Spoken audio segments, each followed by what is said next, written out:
আসসালামু আলাইকুম প্রিয় বন্ধুরা, আমি এখন অবস্থান করছি মুন্সিগঞ্জ ব্রিজের উপরে। আপনারা দেখতে পাচ্ছেন যে ট্রলারগুলো যাচ্ছে, এই যে বড় বড় ট্রলারগুলো যাচ্ছে, দেখতে পাচ্ছেন।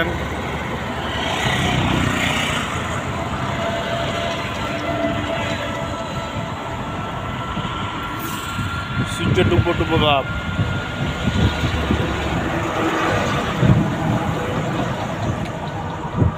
আমি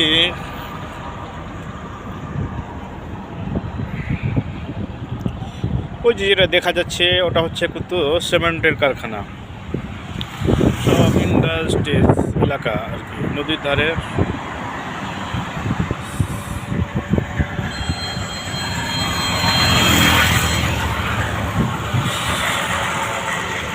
সবাই ভালো থাকেন, সুস্থ থাকেন, আল্লাহ হাফিজ।